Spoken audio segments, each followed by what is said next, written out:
Sobat Maestro, sesaat lagi kita akan bersama-sama mengikuti program Hidup Sehat Pilihan Kita. Selamat mendengarkan.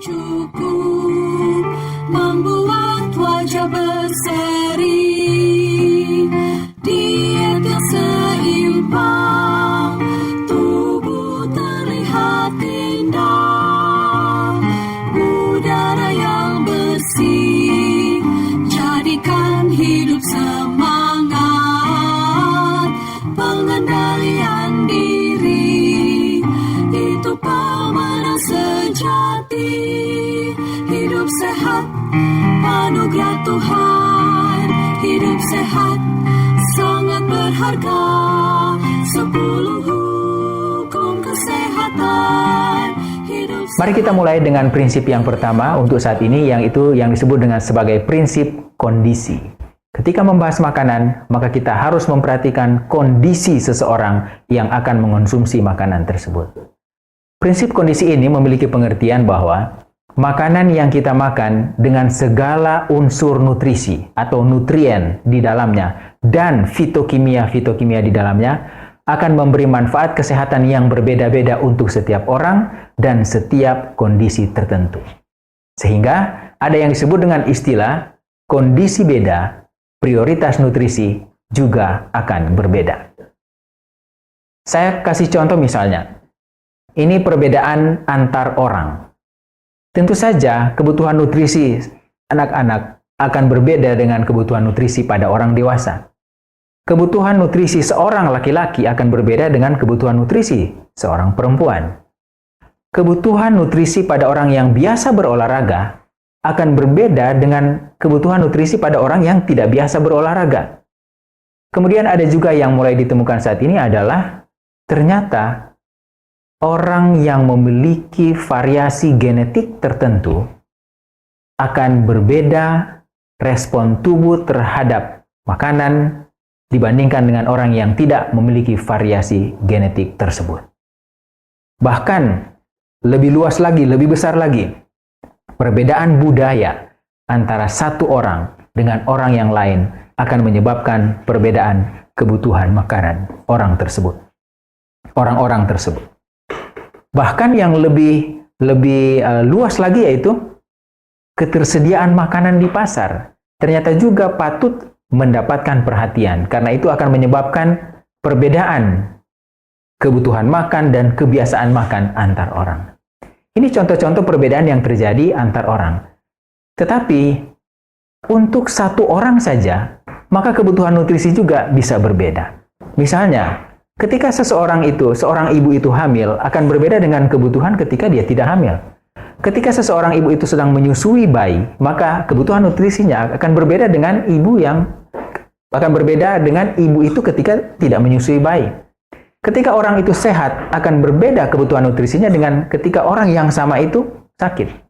Ketika seseorang itu biasa berolahraga, maka tentu saja kebutuhan nutrisinya akan berbeda dengan ketika orang itu sedang tidak biasa berolahraga atau sedang lebih banyak ke sedentary lifestyle.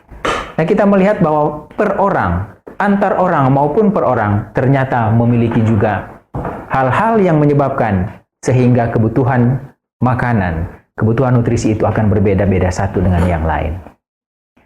Kadang-kadang kita melabel satu jenis makanan sehat berdasarkan anjuran pada orang yang sehat. Yang ternyata ketika anjuran ini digunakan pada orang yang sakit, tidak cocok atau tidak pas, tidak sesuai. Sebagai contoh, kita mungkin sering mendengar, ayo makan buah alpukat.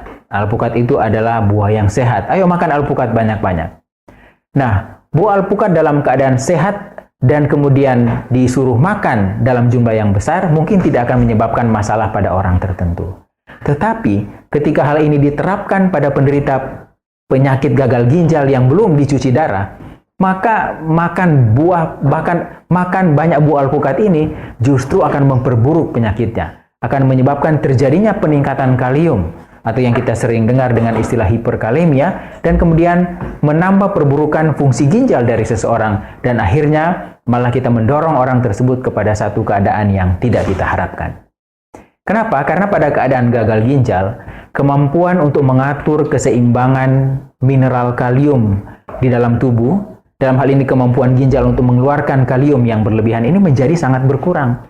Sehingga kelebihan kalium yang masuk ke dalam tubuh karena terlalu banyak makan alpukat misalnya akan menyebabkan terjadinya peningkatan kalium di dalam darah dan tentu saja akan memperburuk fungsi dari ginjal orang tersebut. Diet tinggi kalium dan perburukan penyakit ginjal ini sudah diketahui sejak lama. Itulah sebabnya Mon dan kawan-kawan dalam pendahuluan penelitian mereka tetap menyebutkan hal ini, bahwa kalium dari diet dapat menyebabkan perburukan penyakit ginjal. Tetapi bukan berarti orang tersebut tidak boleh atau tidak perlu makan alpukat, atau tidak boleh makan pisang, atau tidak boleh makan kurma, karena akan menyebabkan peningkatan kalium. Bukan juga seperti itu.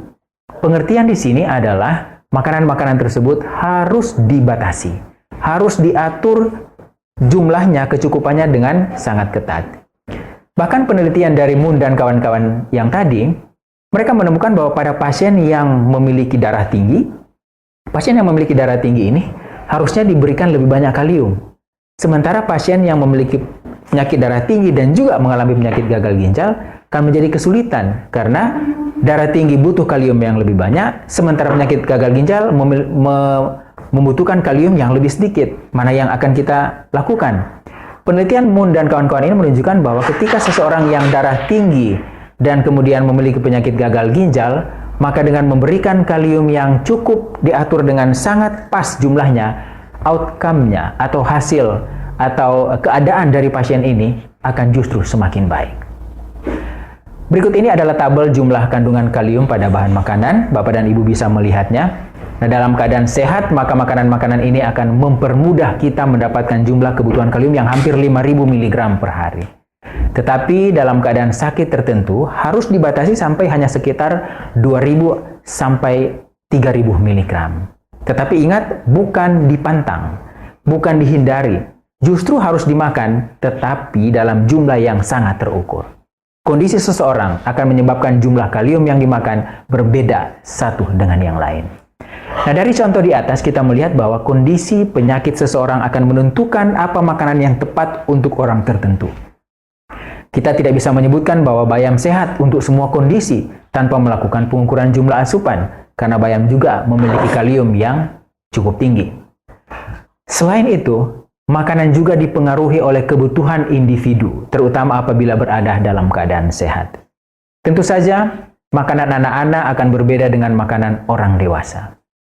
Kondisi metabolik tertentu dari seseorang akan menyebabkan kebutuhannya berbeda. Dan yang menarik adalah, akhir-akhir ini sudah ditemukan bahwa kebutuhan individu juga dipengaruhi oleh blueprint respon tubuh terhadap makanan yang disebut sebagai variasi genetik, atau ilmunya dikenal sebagai nutrigenomik. Ada orang yang ketika dia makan sedikit, berat badannya cepat sekali naik. Ada orang yang makan lemak hanya dalam jumlah yang sedikit saja, kolesterolnya langsung naik. Tetapi ada orang yang makan sudah sangat banyak, berat badannya tidak naik. Makan lemak jumlahnya berlebihan, kolesterolnya tetap normal-normal saja. Blueprint, atau yang disebut dengan variasi gen, berbeda-beda antar manusia. Dan hal ini, dewasa ini sudah bisa diperiksa, sudah bisa ditentukan, sehingga saya tahu, Bapak dan Ibu bisa tahu, saya ini gen yang mengatur respon saya terhadap makanan tertentu itu seperti apa. Sebagai contoh, ada satu jenis variasi genetik terkait dengan metabolisme vitamin E yang pada beberapa penelitian menunjukkan kalau disuplementasi dengan vitamin E yang cukup akan bersifat mencegah kanker. Tetapi penelitian lain menunjukkan bahwa pada orang yang lain, ketika diberikan suplementasi vitamin E, maka justru akan meningkatkan risikonya terhadap kanker atau mempermudah orang tersebut untuk mengalami kanker. Ada apa di balik ini semua? Ternyata ditemukan bahwa pada manusia bisa terjadi variasi genetik dari gen yang disebut dengan gen COMT atau catechol O methyltransferase, di mana gen COMT ini menjadi blueprint untuk mengatur pembentukan enzim COMT. Dan enzim ini akan berpengaruh pada respon individu terhadap vitamin E yang diasup. sehingga akan berhubungan dengan peningkatan risiko kanker apabila terlalu berlebihan. Jadi, bila memiliki variasi genetik ini, maka jumlah vitamin E itu tidak boleh berlebihan pada orang tersebut, karena cenderung justru akan menjadi prooksidan dan kemudian menyebabkan perkembangan sel kanker pada beberapa penelitian. Sobat Maestro, Anda baru saja mendengarkan program Hidup Sehat Pilihan Kita. Terima kasih atas kebersamaan Anda. Istirahat yang cukup membuat wajah berseri. Diet yang seimbang, tubuh terlihat indah. Udara yang bersih, jadikan hidup semangat. Pengendalian diri, itu pemenang sejati. Hidup sehat, anugerah Tuhan. Hidup sehat, sangat berharga. 10 hukum kesehatan. Hidup sehat.